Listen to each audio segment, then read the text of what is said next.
Welcome to TRB Conversations powered by XCO. We are here at our Zuma studio, if you will, joined by Per Sendall. Per is the co-head of ads at Spotify. Per, welcome. Cool. Brian, thanks for having me. I'm thrilled to be here. Thanks for having us in the beautiful space, and it's great to see you this week. Okay, so let's talk about like ads at Spotify, because I pay for Spotify, right? Ads are a smaller part of the business. I mean, and that's like, you kind of want that these days. I mean, it's better to have like millions of people paying you, at least in my view.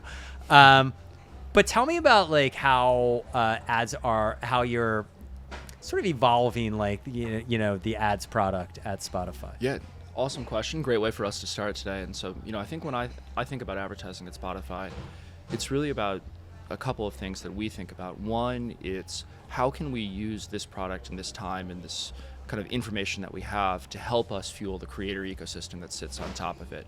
And when we think about Spotify as a whole, I oftentimes think about it as the holistic product, right? Across music, across pods, across audiobooks.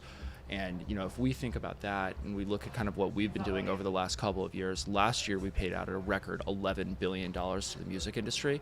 And part of that is a result of what our ads business and the growth that we're seeing across the consumer platform has been able to do. And so from our perspective, ads are a way that we can help fuel music, we can help fuel podcast creators, and we can make sure that everybody's being fairly paid for their work. And so I think from our perspective, ads are critical to our growth and critical to being able to have that backbone for creativity. Now, when I think about the Spotify ads business, we have been in, to borrow your term, a little bit of the rebooting as well, as we've been focusing on our ads business. And over the last year, we've really been focusing on how do we rebuild our technology stack to be built for Spotify. And so our teams, and a lot of credit to our product engineering design teams that have been working on this, but we've built out our own ad server, our own ads manager, an ads API. We've also built out a programmatic exchange that is hooked up to all the major DSPs that we call SACs, the Spotify Ad Exchange. One, it's a music acronym, it's ad tech. You have to have an acronym to make it in. Yeah. And so that's really allowed us to bring our audio formats, our video formats, our display formats, and make audio for the first time significantly more accessible to the average advertiser that's out there across the ecosystem. And so for us, it's really one, how can we make these tools more performant, more accessible? And then can we take the kind of the inverse side of that coin and the financial side of it and use that to power growth for our creators? And so, you think about our product, we've got the relationship between free and premium. It's very symbiotic. We also have that relationship between how we generate revenue and then how we use that revenue to help grow our creator side. Yeah.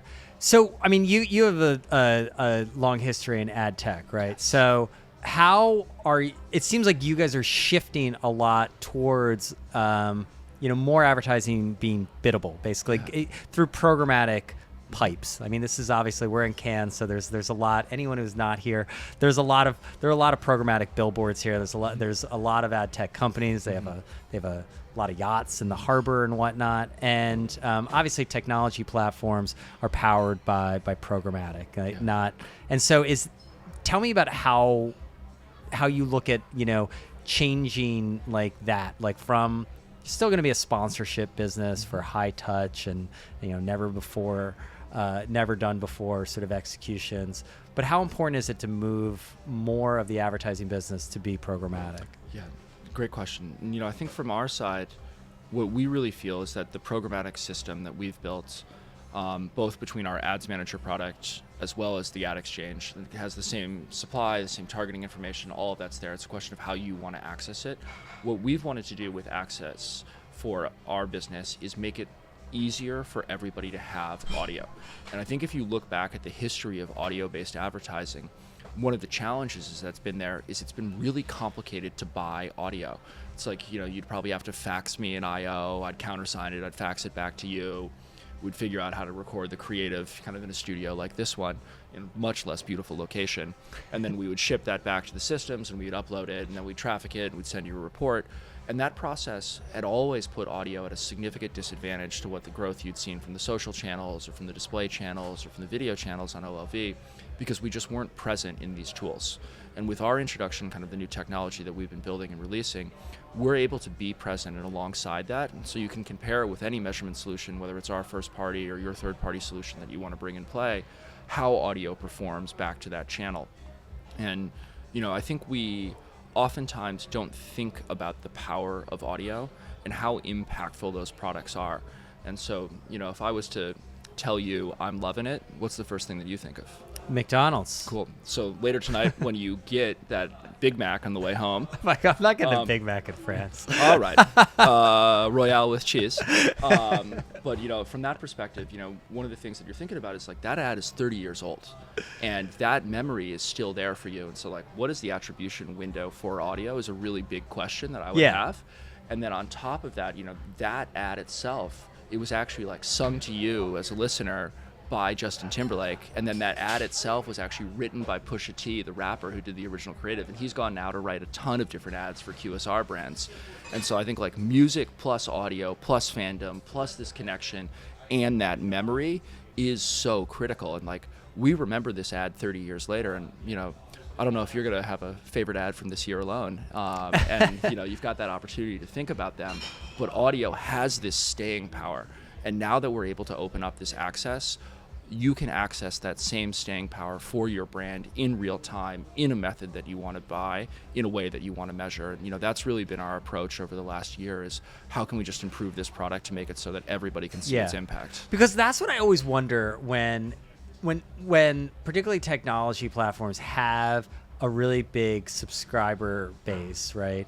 The ads product is kind of like an entryway to that. Like as you say, I don't like experience most of the Spotify ads. I mean, some I do, but most of them I don't because I pay you guys every month. Like, and I happily pay you. Yeah. You're welcome. First, thank you. But like, I have. You're welcome. But I always end up wondering, like, are the ads being used just to like annoy people into subscribing? Because the LTV of a subscriber is higher than a free. Look, you're going to have. You have hundreds of millions of users. Not all of them are going to pay you. That's just the reality of it.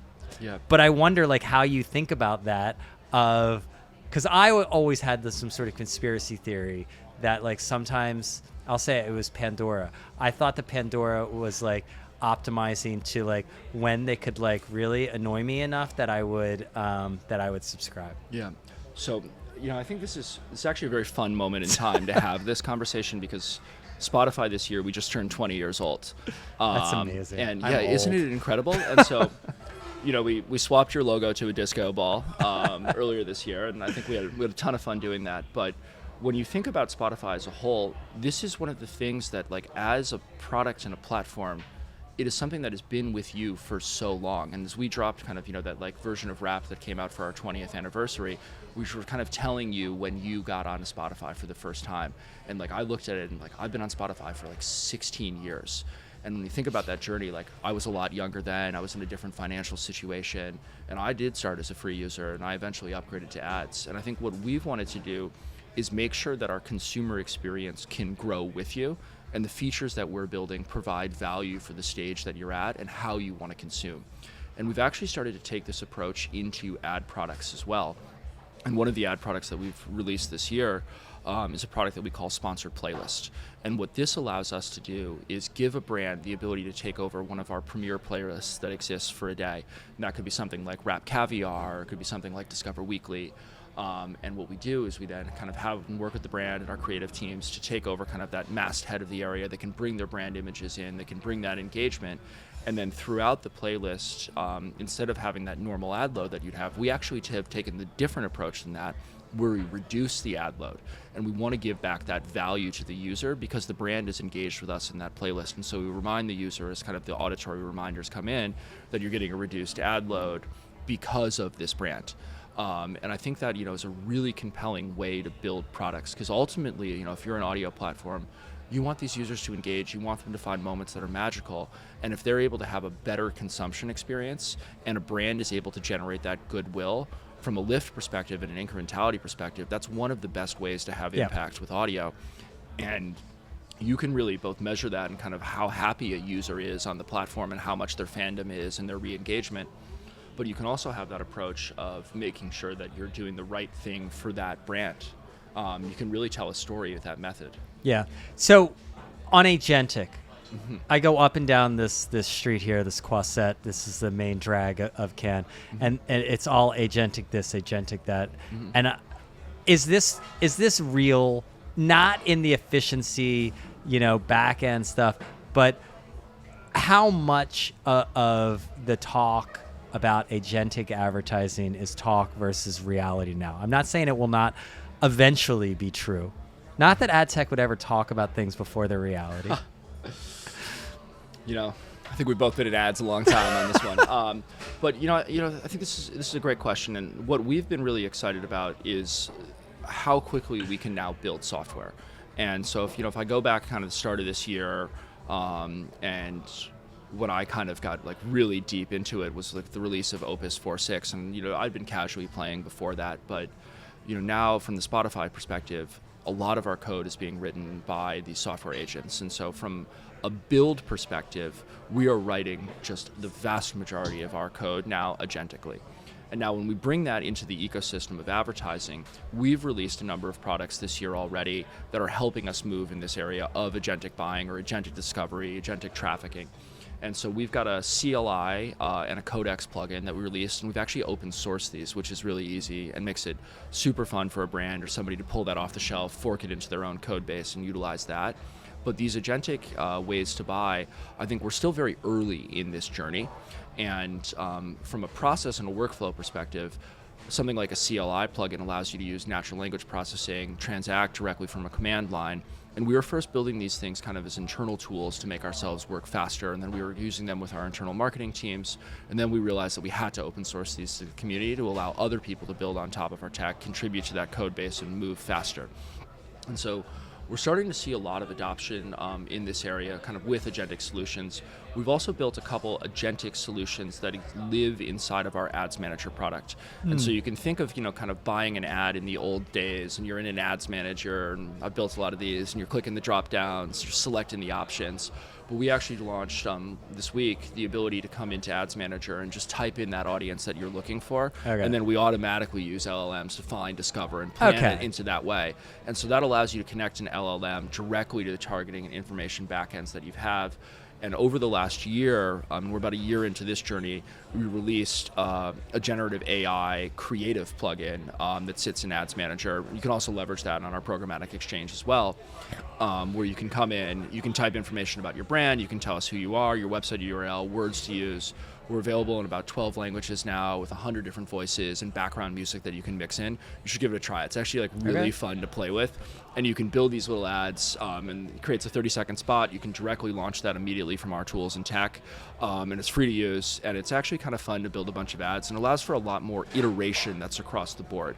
And so, I think for us right now, we're at a stage kind of in that agentic area where we're focusing on the kind of the things that took a lot of time. And time from an advertising perspective is one of the scarcest commodities that many marketers have. Like I only have so many hours in the day. And so if I can use agentic solutions to plan faster, to execute faster, to do reporting faster, to make decisions faster, I think that's kind of the start of what we're seeing in the agentic universe when it comes to ads. The long-term approach as we start to make decisions with agentic software is going to be really interesting to see the evolution that we've seen of machine learning algorithms merging with what we're able to do now with LLMs from a technology side. But it sounds like we're still a ways off from, okay, here's what I'm trying to accomplish, or better yet, the agent can figure it out and be like, okay, you go out, and then the agent is going to do negotiations, and the agent is going to basically run the campaign. I think we're still in very early days as an industry there. But we're still in very early days of artificial intelligence. And so I think it is definitely a reflection of where we are, where the technology is, and then how much compute we're able to use. And what we're seeing in terms of the advancements of the models on the back end, we can't be far away from a future where all of these things are technically possible. And I'm sure there's a couple people out there who are really pushing the envelope and doing some really amazing things. I'd love to see everything that's out there, because this is kind of the most exciting time that at least I've been in advertising to build. So I think you and I are neck and neck, like 15 or 16 cans. A true can veteran can't name the number. It's like between two. They just basically ballpark it, right? So you've seen a lot. I want to know. We're both like gutter bar veterans. We're retired. Retired. We did our time at the gutter bar. Give me one quintessential Cannes memory. So I think one of the quintessential Cannes memories that I have, and this is a good one, is it was a little while ago. So somewhere, I think in like the 5 to 9 year ago, no, probably like 6 to 9 years ago, 7 to 9 years ago, given COVID. But there was a party at one of the beaches, and it was the most popular party in town. People weren't able to get there. And somebody had actually swum up to the beach in order to get onto the party. And that was like, instead of waiting in the line and finding a way in, they'd swum up to the beach, they got on the party, and there was like the security was trying to kick them out. And then eventually the security was just like, you know what, you put in this much work, you're welcome to come in. And I think that's kind of like my representation of Cannes, which is like every year we come here, we do hundreds of meetings, we meet all of our best friends here, we see the industry, but it's that work and that hard work and that effort that makes it worth it for you, that gets you access to the creativity that comes on top of it. So to me, that's like my quintessential Cannes story. Okay. Yeah, that's great, Per. I mean, that's what we call now high agency. That's a high agency move right there, swimming your way into the party. Thanks so much for joining me. Thanks for having me.